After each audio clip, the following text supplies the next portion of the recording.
What's your biggest retirement question? Whatever it is, you'll find answers here.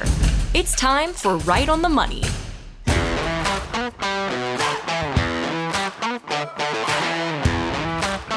It's time once again to get right on the money with Tom Mosley, founder at 𝗪sley Wealth Management, serving you here in Southern California. Tom's got 30 years of experience in the financial sector, and he's got a team of all-star advisors, an amazing support staff ready to help you get started with your complimentary written retirement blueprint. We got a great show lined up today, so if you've got some questions along the way on something you hear, make sure you reach out to Tom's team and get started today at 855-526-1600.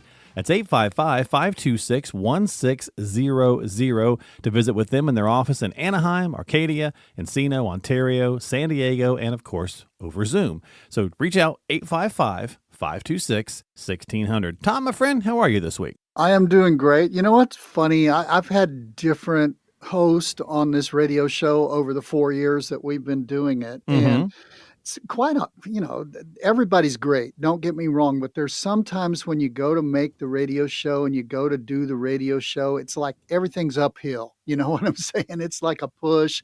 It's hard. You don't really look forward to it. I got to tell you, Mark, you've been with us now about 4 or 5 weeks, and I actually really look forward to this time we spend talking and trying to help people with their financial matters. And I just wanted to tell you that it's fun working with you, Mark. I'm glad you're still on the show, and you're going to be on here forever. I appreciate that. Well, I look forward to chatting with you each week, too. We always have a good time, so hopefully we're helping some folks out along the way think about some good stuff. So glad to be here with everyone. So with that said, let's dive in. Let's get rolling this week, Tom. To paraphrase Shakespeare, to downsize or not to downsize? That is the question. So many people assume that they're going to downsize after the kids are grown. I'll use myself as an example, Tom. We've got 6 acres here. I've got the house. I've got a big building on the property that I have my studio in. My brother and I do all the work on it, and he's older than me. And the other day, he's like, how much longer are you going to make your old brother help you with this stuff? And I was like, oh, that's an interesting question, right? So other than the potential sale price, which right now is very appetizing in a lot of places, the markets are still real high. What are some other things we need to think about when it comes to downsizing or not downsizing? Well, you just said it. I mean, the home is the American dream. Everybody wants a home. I've got 5 kids. Let's see, 1, 2, 3, 4. 4 of them already own their own home. Okay. And they're all, relatively young in age. And the other ones, they just got married last year, so they're just trying to figure it out, and they will be in a home pretty soon because they're both really successful, and your kids grow up there, and you just love that place. It's you go home to your castle, and all of a sudden, then when you get older, it's like you said, man, I got to keep this thing up. I got to dust it, ladies. You got to dust it. Guys, you need to help with the dusting, all right? Hey, I got to tell you, Tom, I'm not dusting anymore, and I got a pass from the wife because the last time I did, I messed my finger up with a 12-week injury that I tore a tendon. So I'm not too proud to say that I hurt myself dusting, fellas. It can happen. It can happen. That should be a news story that Mark injured his finger dusting around the house. Now, I don't think that would sell. It would not sell. Now, to be fair, I dropped a 3.5-pound crystal picture frame on it, and that's what did it. But still, and the sharp edge on it because it was broken. But, it is what it is. But to your point, right, it's a lot of work. So anyway, go ahead. It is. And you get to a point, so many people retire, Mark, and they say, well, I'm going to get out there and do my own lawn, and I'm going to do my own pool. And you're going to do that for about 2 months. And you're going to realize, you could hire that done, and you could, it's just a lot of upkeep. And I don't even want to talk about your closet. All right. And how it needs to be gone through because somebody's going to have to go through that. And I used to look at my dad's closet and I would think, boy, what a rat trap. You really should go through this. Yeah. But you just get so tired. And then there may be fees too. You may be, especially here in California, you may have homeowners association fee. And, there's one direction those go up and up and up and up. And you may be, well, let's downsize. Let's move into a mobile home. Well, you move into a mobile home and you could have literally over $1,000 worth of fees that you pay on something like that. And you've got property tax and you've got state tax. And, a lot of people, well, let's move to Texas or Tennessee or Florida where they don't have a state income tax. Sure. That seems appealing. Yeah. It does. But let me tell you something. My dad left me rental houses in Texas. Mm-hmm. And I've come to the conclusion that if they've got roads and bridges and schools, they get the money somehow. And where they get the money in those places most of the time is through the property tax and what you have there. So it's not just the potential, I want to sell my house, it's worth more than it ever has been before. Guess what? Almost everybody I deal with wants to live in a house the rest of their life. Nobody is saying, I got this bridge picked out and the refrigerator box, the carton of a refrigerator, it fits me really well. Nobody says that. Okay. They want to live in a house. And just like the price of your house has gone up, the value of your house has gone up, so has the value of the house that you want to move into. Yeah. So there are a lot of other things to consider, as well as, believe it or not, when we get older, we get emotional. And so you just have those emotional ties there. So there's so many things to think about more than just the sale price and the dollar amount. Yeah. And if you haven't checked recently, folks, and the price of square footage, it's not the same as what it was 10 or 12 years ago when you might have gotten into the home you're in or whatever the case is, right? And it is appealing, Tom. I get that, right? You think, hey, we could sell this place right now. I could sell my place for 3 times what I paid for it. But to your point, what's it going to cost me to get what I want? Even if it is smaller, you might be surprised that you're getting maybe a lot less than what you want for maybe more than what you currently owe. No, I get it. People, here's what I hear in the conference room. We want to downsize. The 3 kids aren't at home anymore, and we don't want to give them an opportunity to come back home, okay? And we want to make sure and sell Right. and downsize, so that's not an option. So the other thing that gets tied to that is, in Southern California, we want to move closer to the beach. Okay. Guess sure. what? Every mile you move closer to the beach, you better register more and more and more dollars. Yeah, okay? for sure. And if you bought your home and you bought it in 1970 or 1980 and you say, we're retired now, we're 70 years old, that house that we bought when we were 25, that we bought 45 years ago, it's older, you're going to buy newer. That's going to cost more. The homeowners association 45 years ago, when you bought your first house, those homeowners associations weren't as dominant as they are now. And so you're going to probably have to pay a homeowners association fee. And like we said, the value of your home has gone up, so has the value of those homes. So it's not just downsizing square footage. Where are you going to move? Are you going to move to a lower priced area? There are a lot of things you need to consider when you do that, especially here in Southern California. So there's so many factors. Here's what we bring to the table, Mark. For all of you out there listening, say, yeah, those are things we really need to consider. And you need to consider that from a standpoint of somebody like we at Mosley Wealth Management, who have worked through those issues and those questions with literally thousands of people. We've asked those questions. The front page of our questionnaire, when you come in for that first appointment where we're trying to get to know you, we say, the home you live in now, is that the last house you're probably ever going to live in? You cannot believe how many questions that brings up. And many times when I'm dealing with a couple and they're sitting there, one will answer one way and the other will answer another way. So those issues, Mark, are crucial. If you're sitting out there and you say, we don't have that question settled, that's not a dollars and cents direct question, but that is a dollars and cents, and it doesn't make sense for you not to deal with that and to ask that question and be guided through that question. It's going to make a big difference in the number of dollars you have the rest of your life. Well, if you want to get started and have those conversations to make sure you're talking about all the pieces that go into your strategy, then get that retirement blueprint underway, that complimentary written retirement blueprint with Tom and his team of all-star advisors at 855-526-1600. That's 855-526-1600 to get started today. Again, they've got offices in Anaheim, Arcadia, Encino, Ontario, and San Diego. So give them a call and get started. 855-526-1600 or visit them online at mosleywealthmanagement.com. That's mosleywealthmanagement.com. We got lots more to come today on the program, so stick around. This is Right on the Money. Back here for more of the program. You're listening to Right on the Money with Tom Mosley, founder at Mosley Wealth Management, serving you here in Southern California. 855-526-1600, your number to call to get started with that complimentary written retirement blueprint. There's no cost or obligation to get started, so there's no reason not to pick up that phone and give them a jingle. 855-526-1600 to get started today. And Tom, we're going to get into our next segment here. Are you a golfer? Do you like to golf? People who watch me, Mark, say it's not golf. I mean, it's Me too. they say it's like, turf digging or, something, frustration, yelling bad words, but I won't say that on the radio. Oh, I just did. But you know what I'm saying? It's, it's golf is a very frustrating game. I'll say it that way. It is. Yeah.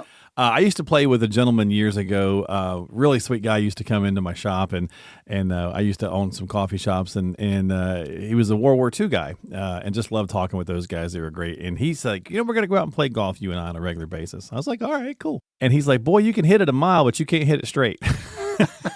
And I was like, yes, sir, that's correct.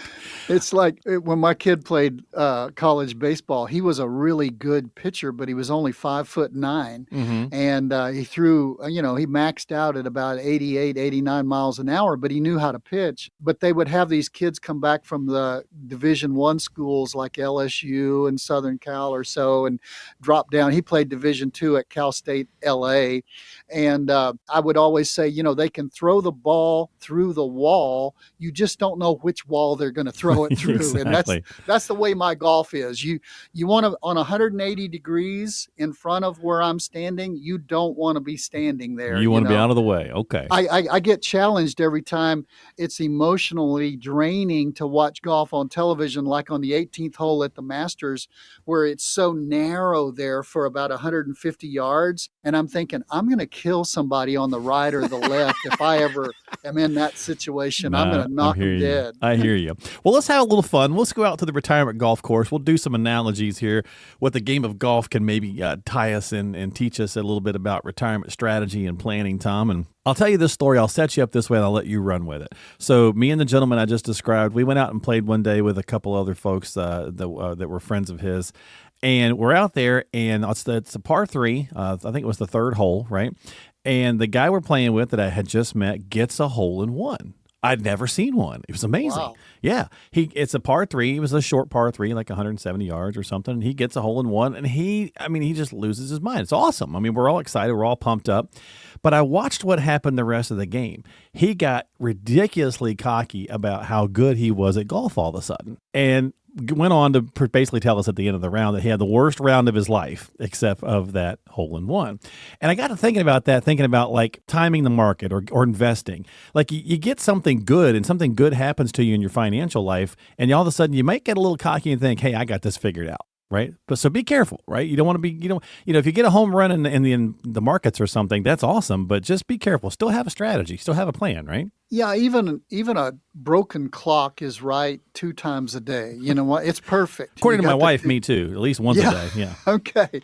But you've got it down. But, it's exciting to get a hole in one. It's exciting to hit an investment just right at the right time. And even in putt, what do you do? My wife, she never was much of a putter. And we went to Myrtle Beach about 3 years ago and maybe 4 years ago now. And we went, you want to go putting? Yeah, I guess, and stuff. She was sort of dragging about it and stuff. And we went, and I never have seen her have so much fun. And every time she would score a hole in one or a hole in 8 or whatever, every time the ball went in the hole, she would just cackle out loud. She just had the biggest time. So winning is fun. A hole in one is fun. What's the parallel financially? When you really hit a home run, that's great. But the sad thing is, like you said, Mark, you get cocky and you think you're good. Yeah. And you don't really figure in how lucky you are. I did some statistics, and almost never does the person who gets a hole in one in a tournament end up winning the tournament. Yeah. Okay. True. Because, I guess you're right. You think it's easy, but it's a combination of luck and skill. So is investing. I mean, anytime, everybody out there, you better listen to me right now. The markets are sky high. You think you're a genius. You think your broker is a genius. Your broker is just smart enough to stay out of the way of the market right now. There will come a time when the markets do you bad. Let's just say it that way, Right, okay? correct. The markets, they're going to slice on you. Okay, they're going to hook on you. You're going to sand trap on you. They're going to do all kinds of things on you. The markets are still the markets, but we get inoculated with everything that's happening so well. So don't think because you made a hole in one on one time. You need to have, as you said, Mark, a plan. You need to have a strategy, and you need to realize that the reason they have the roof on your house is not just to keep the sun from beaming in. But when it rains and when it snows, if you live in an area that snows and you listen to our radio show, and I've got people who listen to this radio show in multiple states, Mark. They get it off of our website and things like that. So whatever the weather, whether it's rain, snow, or like most of the time what we have here in Southern California is sun, you need the roof up there for all of those reasons. And that's why you need a plan. Now, here's one other thing. When 𝗪cie 𝗀𝗵𝗆, who's probably my favorite golfer right now, just because of his mentality and his grit, Okay. when he gets ahead by 4 shots with 4 holes to go, he does what's called play to the middle of the green. I don't know if you've watched golf enough to understand that out there, but what that means is, they tempt you. That hole is over there about 10 feet from the edge of the green, which is 3 feet from a big, deep sand trap. And 𝗪cie doesn't even try to go for the hole when he's ahead. He plays to the middle of the green. Just go up there, take your par, win the tournament. Here's the financial analogy. Some of you are so far ahead financially because of this market upswing, and you think it's going to continue this way forever. This might be, should be, could be a very prime time for somebody to be talking some sense to you and saying, you're up $1 million, you're up $300,000. Why don't we take that growth off the table? Why don't we play to the middle of the green with that? In other words, not take as much risk with that and just put that money away so we know we're not in the next downturn going to lose our hide when the market turns back down. Could be a very good time for that. Hit a hole in one, it causes you to want to challenge everything. There are some of you who are so far ahead, you don't need to score more points. What you need to do is just live out your life in a peaceable retirement because you've got your money safe and secure and the right kind of plan. Yeah. When you started to say it might be, it could be, I had Harry Carey flashbacks to growing up in Chicago for a while. It might be, it could be, it's out of here. So we're talking. Let's get some runs. That's right. Yeah, I love it. Yeah. Love it. So we're talking with Tom here. I know we're doing a little golf analogy. If you've got some questions about your retirement journey, get onto the calendar with the team at 855-526-1600. Tom, unless you're Happy Gilmore, you're probably not walking around with just a driver and a putter. I think that's pretty much all he used with his long ball there. But other than that, you need those clubs in the bag to have different, things to handle different situations. And that's the same thing with your portfolio. You need different things to handle different situations. Happy Gilmore carried around a 401k, okay? Because there's not very many clubs in a 401k. There's the growth club, and then there's the money market club, basically in most 401ks. Okay. Not a lot of diversity there. Right. But what we're talking about here is, I've got a set of clubs that have been in my garage for years, okay? I haven't used them, but they've been in my garage. But there's diversification if you want to bring that into the financial realm. Now, let's talk about the different kinds of diversification. You've got tax diversification. You've got some accounts that should be taxable. In other words, as they grow, you get a little 1099 on them each year. That's your money markets and things like that. You've got some, probably most, that are tax deferred. That is your 401k. That is your IRA. And then hopefully you've got some that are tax free. That's the cash value of your life insurance. That's the Roth IRA. So there's tax diversification. There's institutional diversification. You need to have some money in the bank. That's money you can get a hold of. That's your emergency fund. You need to have some money in an investment portfolio with an investment company. And then you need to have some money that you're putting in retirement into insurance. You need Medicare. You probably see the need for long-term care. You may still have life insurance. So there's the bank, there's the investment institution, and there's the insurance institution. Now, the traditional diversification is stocks and bonds. Yeah, that's still there. But you also need a fourth diversification. You need money that's probably liquid that you can get a hold of because you don't want all of your money tied up into an illiquid portfolio that you can't get your money a hold of. That real estate is great, but real estate is illiquid. What happens if the real estate market takes a downturn and you have to sell something? Then you're in real trouble. And then there's one more diversification. You need some money that's risk off. In other words, that's pretty safe stuff. And most of us still need money invested in the market that's risk on. So you've got taxable diversification, institutional diversification, stocks and bonds diversification, liquid and illiquid, and you've got risk diversification. Those are just a few. There are other diversifications you need. What I find is, Mark, a lot of people are really good. I'm an expert at my 401k, my Happy Gilmore 401k with 2 clubs in the bag. You need to make sure and have good diversification in your retirement plan. Absolutely. And Tom, I want to get into one more piece here before we jump out and go back to break, and then we'll come back and have some more conversation today. But if you've never played around with a caddy, it's pretty wild. I don't know if you've done that. Me and this gentleman I was talking about earlier, we did it one time. It was pretty amazing. And listening to this guy was pretty cool. I don't know that it benefited my game that much because I'm not that good, but this is where, again, listening to someone who's done this many times is important. And that's just like you guys at your practice, right? You've got a team of all-stars, so listen to them. Well, Tiger Woods has 4 coaches, all right? They're not caddies, but they're coaches. And I've read the quote and the article that he had on this, and they said, why do you have so many coaches? He said, I can see where my ball goes, but he said, I can't see myself when I'm hitting the ball. That's the reason I need another set of eyes. Mm-hmm. And a lot of times that caddy, it's just like a financial professional. You know, Vanguard did the study 2022, January. They did the study and found out that people who work with a financial advisor over their lifetime have more than twice as much money as those who wing it on their own. Okay. Mm-hmm. So there's your caddy. There's the one who's just another set of eyes to keep you from making mistakes or to point out things that you might be doing wrong.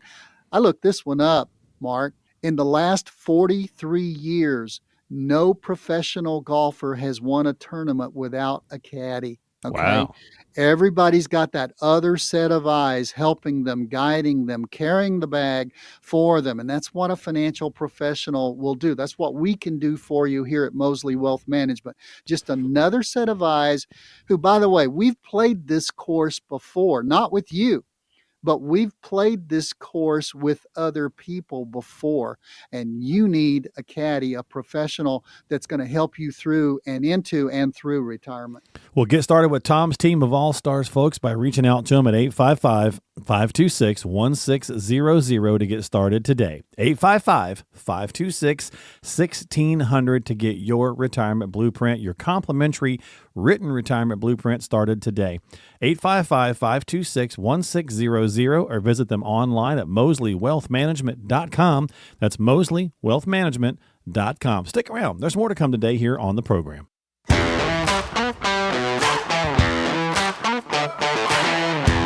Back here for more of Right on the Money with Tom Mosley, founder at Mosley Wealth Management, serving you here in Southern California. And we're going to talk in just a minute about what it looks like to get onto the calendar and come in. What's that first visit like? Many people sometimes have hesitations when it comes to reaching out to financial professionals, and we're going to talk about that in just a second. But if you do have some questions or you do want to get on the calendar, a couple things you can do. You can call 855-526-1600 to get started. That's 855-526-1600, or go to the website mosleywealthmanagement.com, MOSLEY wealthmanagement.com. Click on the seminars tab and you can check out that event information as well as other ones that are a little bit further out as well. So mosleywealthmanagement.com. And of course, there's lots of good tools and tips and resources there on the website. So great resource for you to go check out. And of course, you can always just call 855-526-1600.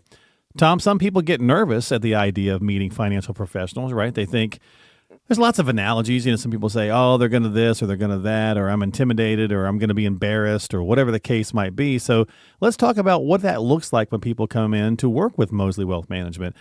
How hard is it to get prepared? I think that's one thing that people find as a hurdle. I got to do all this work to go see them. All of us go to the doctor.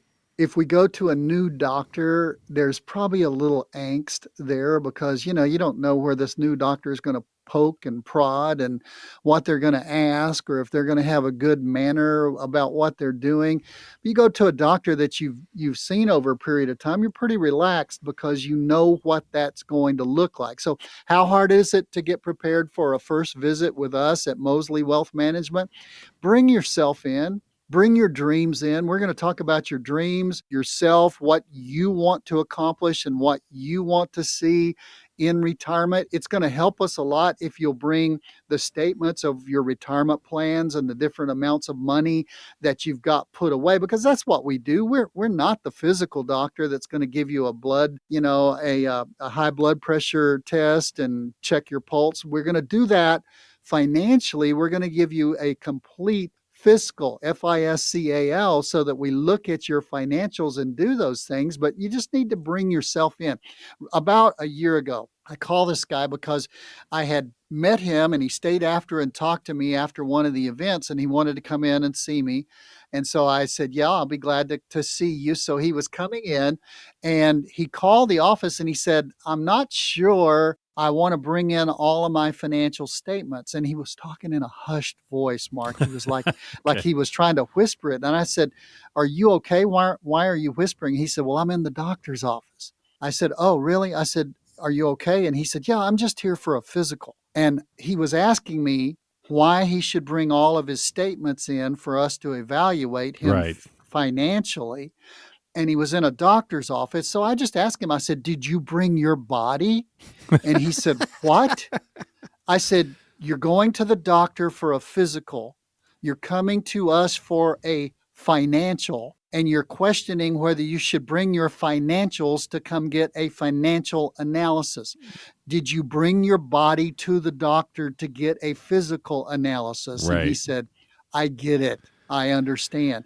So, if we're going to help you, all you got to do is come in, but we do need you to bring along some things so we can see where you're at financially, and that way we're able to help you. Yeah, exactly, right? You got to have the data, and I'm sure you guys have some things to make that process easy to help people kind of understand the items they're supposed to get together, right? We have a whole list. Exactly. Yeah. So all you got to do is reach out and let them know you want to get started, and they're going to provide you with some of that good information to help get the ball rolling and get you onto the calendar for a time that's convenient for you. Which, that's the problem though, Mark. Yeah. There are 100 people out there right now hearing me talk on all of our different stations. You're hearing me right now, and you've said for weeks or months, I should do that. I'm going to call now. I should pick up the phone and call. You know why we know that? Because almost every single person, in fact, I don't know the last time somebody said, hey, I just heard your radio show this past weekend. Are you on every weekend? Everybody says, we've been listening to you for years, or we've been listening to you for months. You're going to do it when you get around to it. Today's the day to get around to it. Just pick up the phone and call. The best time to get something done financially for your retirement was 20 years ago, okay?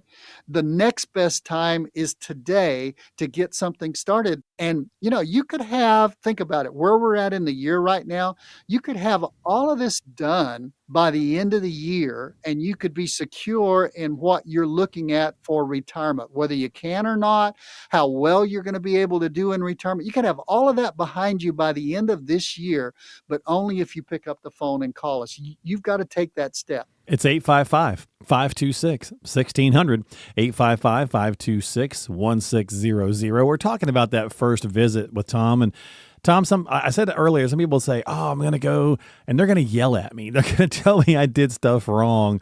Do you have to sometimes be stern with people? Probably, right? Hey, this is the situation you're in. But, it's not your job or your team's job to be the money police and yell at somebody. It's just, hey, these are the facts. It's not my job to make you feel bad. And it's also not my job to, without merit, make you feel good. Okay? You understand? Listen to me very closely here. When you come in and talk to me, and you're probably going to be talking to one of our all-star advisors, when you come in and talk to our advisors, our job is to be honest with you. And we're not afraid to tell you the truth. I've got people who come in, hey, Tom, can I retire? I really don't like my new boss. Well, we look at their financials and we say, hey, you know what? You better learn to like that new boss because you need to work for a few more years. And we're not afraid to tell you the truth. Our software that we use is not afraid to tell you the reality of where you are. And you need that reality check. How good am I to you if I tell, oh, wow, Mark, you're going to be okay. And then 3 years later, 5 years later, or worse yet, 10 years later, when you can't go back and get a job again, you find out that I was just trying to make you feel good. I'm trying to make you feel honest about where you are financially and to let you see, yes, I can retire or no, I can't retire. Yeah, that's a great point, right? So, and just like going to your doctor, you want a doctor that's going to give it to you straight that also can help you because you're kind of relating to what they're saying, right? Versus kind of talking over your head or whatever the case might be. Nobody wants to go to that doctor who says, he's got cancer, but should I tell him? Right. Nobody wants to do that. Hey, I switched my cardiologist because the first guy they gave me when I had my first incident, we just didn't vibe right, and so right. I wanted a more direct person. So I switched to the other guy and it's worked out well, right? So you want that doctor to tell you the truth. Yep. Hit you right there in the face with it. What's a question that you guys actually ask that people don't often expect, right? They're kind of like, oh, I didn't think they were going to ask me that. Is there something that kind of catches them off guard? There's two questions, that really stick out. For your situation out there, we always ask you, do you think this is the last house you'll ever live in? That creates so much thought and back and forth between like a couple or inter thoughts with you as an individual if you're single. Is this the last house? Do I want to chase the kids to Minnesota? Do I want to chase the kids to Texas? Do I want to downsize? Do I want this big a house? The kids aren't there. That house is a monumental financial investment that most of you have if you own your own house. So that's a big question. And then the one I like the best that helps me the most is we always ask this at the end. If you decide to work with us, and we're sitting here 3 years from now in the year 2028, and you're looking back on 3 years of having worked with Mosley Wealth Management, is it a success? And if it is a success in your eyes, what does it look like? In other words, what are we going to do for you? What are you expecting us to do for you? Because we are into collecting clients, but we're not into collecting people who have unreasonable expectations or some people who we don't feel like are going to work with us well. We are looking for a long-term 2, 3, maybe a 4-decade relationship where you can work with somebody all the way through retirement. That's what we're looking for. That's why we ask that 3-year question. What does success look like to you? Yeah, that's a great point, right? And you can't get that from robo-advisors. You got to have those conversations with somebody because you want to be able to walk in and say, hey, Tom, this or happened, or whoever your advisor is, right? You want to be able to walk in and say, this or this happened in my life, and they know you. They know what's going on, and you can kind of have that, camaraderie and that relationship building that's so important. Is there a common issue or strategy, Tom, that people don't know to ask about when they first go to see a financial professional? I think the biggest thing, in answering that question, Mark, would be the breadwinner strategy for married couples, or the fact that if you're single and you were married for at least 10 years, you can actually play off of your ex-spouse, or if you're still married, your current spouse's Social Security. to maybe increase the amount of money you're getting for your Social Security. In other words, it's just those rules out there that nobody knows about that don't make logical sense sometimes, but just making sure you make the right moves, because once you go down a path, it's like driving a semi into a cul-de-sac. You probably don't want to do that. Yeah. Because you're not going to be able to turn around and get out of there very easily.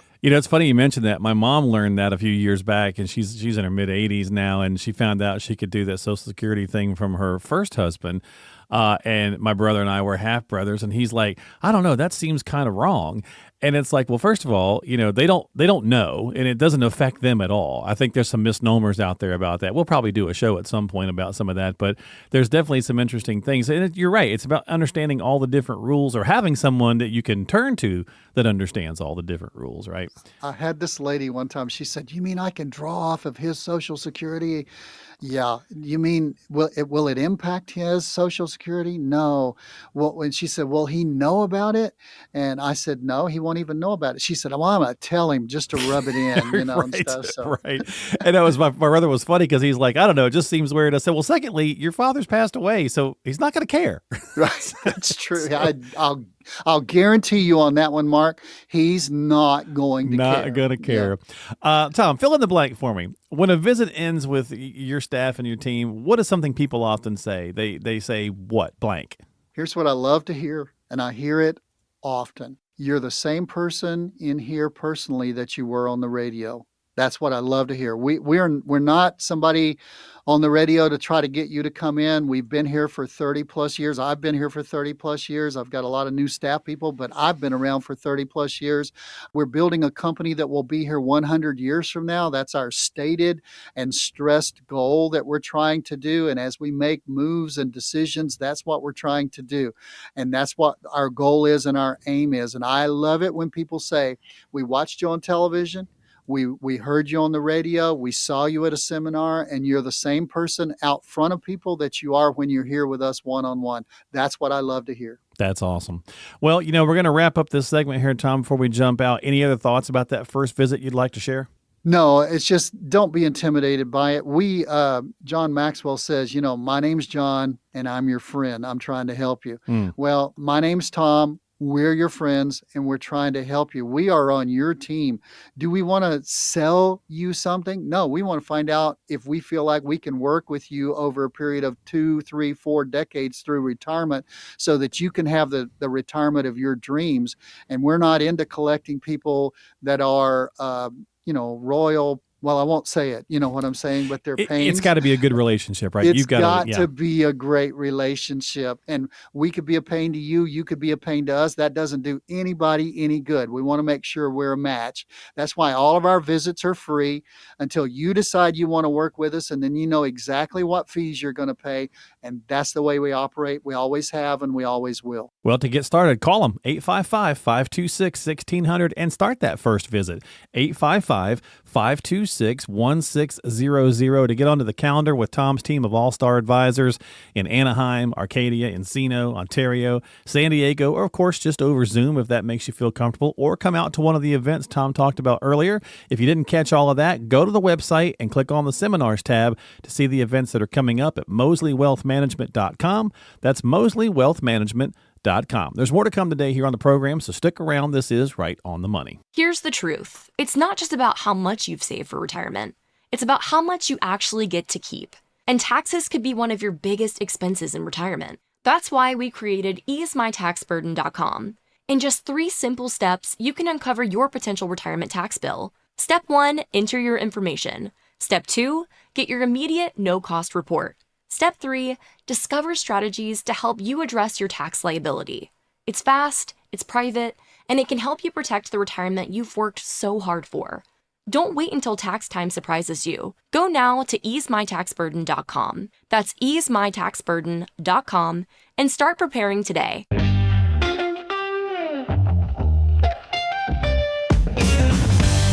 Back to close out the show here on Right on the Money with Tom Mosley, founder at Mosley Wealth Management, with some email questions from folks just like you all around the area. So if you'd like to drop a line to the team and let them know you need some help, there's a couple ways you can do that. Just go to the website at MosleyWealthManagement.com.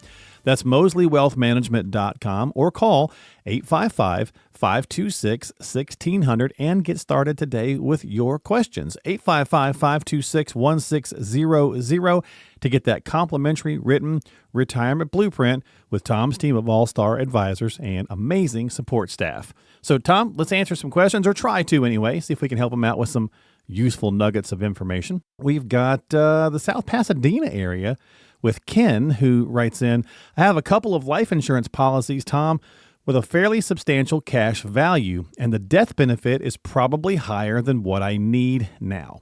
What happens with the cash value if I terminate these policies and get new ones with a smaller death benefit that won't cost me as much each year? Can you please explain that a little bit? Yeah, you got to be really, really careful, Ken. Now, here's what I'm putting together, the facts behind what you told me as facts because of what I know about the industry. You've got a couple of life insurance policies, so more than one, and you've got substantial cash value. That tells me, because of the way life insurance and cash value life insurance is structured, that you've had those for quite some time. That means you got them at a very early age in life, or earlier than it is right now. And you've had them long enough time that you've built substantial cash value. So that's what I'm reading into this. Okay. So with that being said, that means the way that life insurance policy is built, you didn't have any money in it for a few years.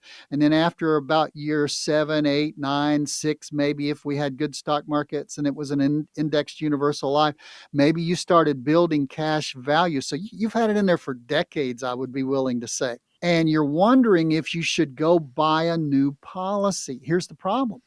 If you go buy a new policy, I'll bet you're older than you were 20 or 30 years ago.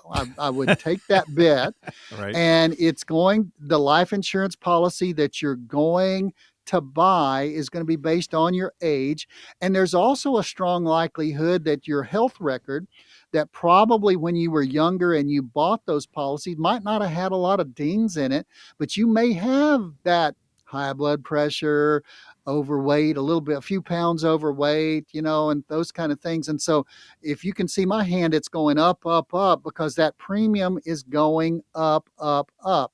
Now, I'm going to give you a solution in just a minute, but I want to tell you what to be careful for. Be careful asking a life insurance salesman who's not a real fiduciary, who's in it for your best interest, if you should buy a new policy. Because that new life insurance salesman, like the car salesman on the car lot, you pull onto a car lot and say, hey, this is my car. It gets me around pretty well. It looks really good. It's only 5 years old. Should I trade it? What is that car salesman going to tell you every single time? They're going to tell you, hey, yeah, you need to buy a new car. Why? Because that car salesman's kids don't eat unless he sells new cars. All right.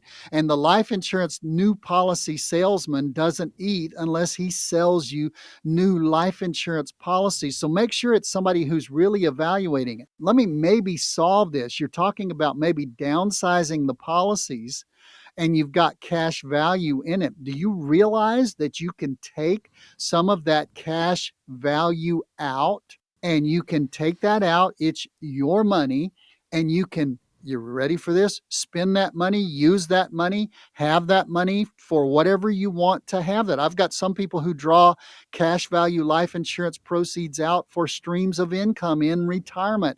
And guess what? In most cases, it comes out tax-free. You got to abide by the tax laws.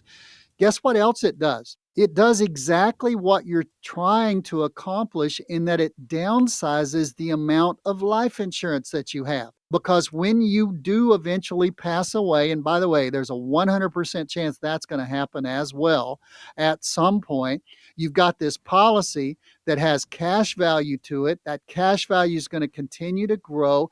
And what they're going to do is, when will they pay back that money that you took out of it? When you pass away. Why? How? By just giving you a lower death benefit. So in essence, you're lowering your death benefit anyway and you're taking some of the money out for cash right now. So it's a win-win situation. You can take the cash value, some of it, use it now. You can lower your eventual death benefit, and you don't have to go back and buy a brand new policy at a high fee or a high price. All right. Well, if you need some help dealing with the same kind of situation, reach out to Tom's team at 855-526-1600. Thanks for the question, Ken. We certainly appreciate that.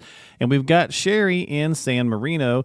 And she says, this one's a little vague, but see what you can do with it, Tom. She says, a house just went on the market right next door to our best friends, and I have dreams of our grandkids running back and forth and playing in the backyard and just sharing time together because we're best friends. The only catch is we just moved into our current home about a year ago, so I'm guessing we'll lose money selling it. Is this a terrible financial decision?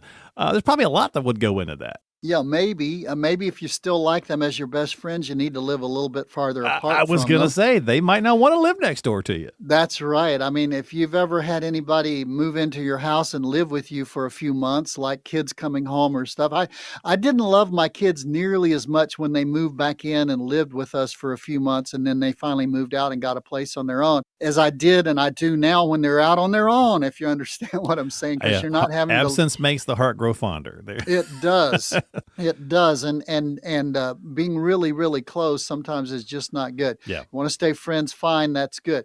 You are going to likely, you got to look at the numbers. You are going to likely, if you got a loan on that home last year, let's think about that, then you're usually paying a lot of the fees of that loan right up front, not paying very much really down on the equity of that house. So you're probably going to go into a hole on that transaction. I will tell you this, your realtor, and here again, who are you getting your advice from? If you talk to a realtor about, should I sell my home and buy this other home, and can I work with you on doing that? The realtor, what's the realtor going to say, Mark? Yeah. Yeah, you got it. Yeah. They're not going to think very long on that, okay? Do it. They're going to say, do it. Yeah. Oh, well, we can make that happen for you. And that realtor gets to sell two homes. That gets, they get to sell that home you're in now and to sell that home that you're going to move into. So be careful with the advice you get on that. Even if you downsized, and a lot of people we have, you've got your house paid for, you downsize, you move into another home. And it's not so much you want to move to your best friend, but you don't like that home that you've moved into after you're there for a year. Yeah. That's a costly situation to sell it and then to move somewhere else, because you've got the moving expense, you've got the realtor expense, you've got the relocation expense. There's a lot of things involved there. So be really careful, Sherry.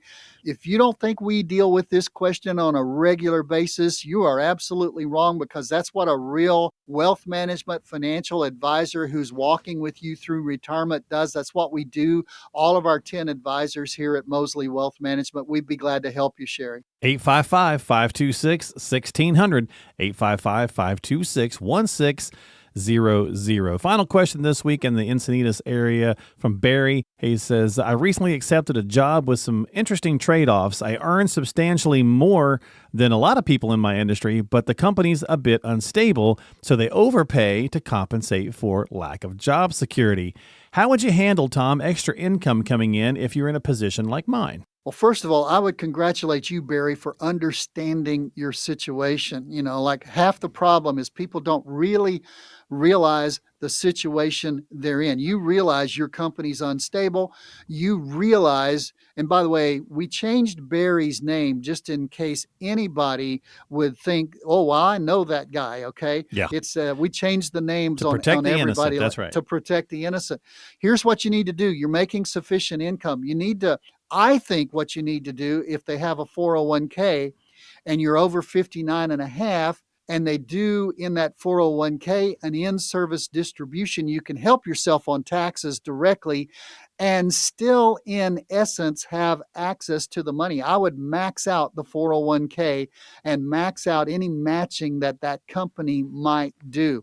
Because what you're doing in this period of making extra income is you're deferring the tax to a future time where theoretically you might not be making as much income. Number two, I would stash any extra cash that you could possibly stash, probably in a brokerage account that's going to try to make some money for you.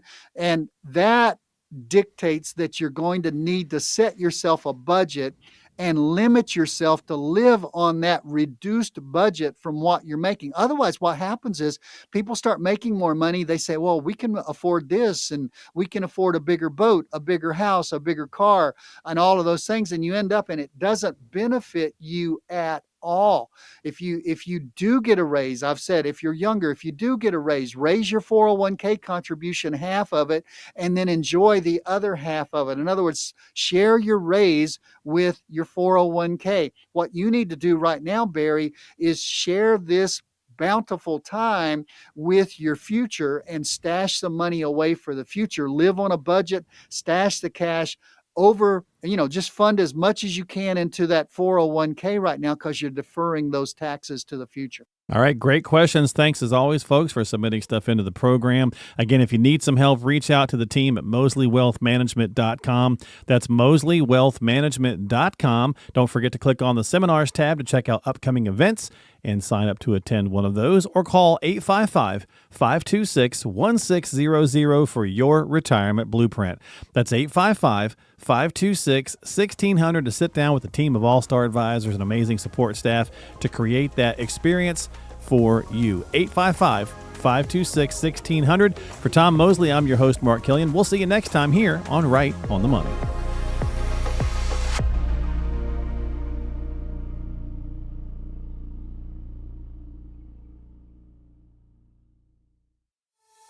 Mosley Wealth Management is an independent financial services firm that utilizes a variety of investment and insurance products. Investment advisory services offered by duly registered individuals through Mosley Wealth Management, Inc., MWM. Mosley Insurance and Financial Services are affiliated companies by common ownership. License number 0K76766. Investing involves risk, including the potential loss of principal, and any references to protection, safety, or lifetime income generally refer to fixed insurance products, never securities or investments. Insurance guarantees are backed by the financial strength and claims-paying abilities of the issuing carrier. This radio show is intended for informational purposes only. It is not intended to be used as the sole basis for financial decisions, nor should it be construed as advice designed to meet the particular needs of an individual situation. Mosley Wealth Management, Inc. is not permitted to offer, and no statement made during this show shall constitute tax or legal advice. Our firm is not affiliated with or endorsed by the U.S. government or any governmental agency. The information and opinions contained herein, provided by third parties, have been obtained from sources believed to be reliable, but accuracy and completeness cannot be guaranteed by Mosley Wealth Management. This radio show is a paid placement.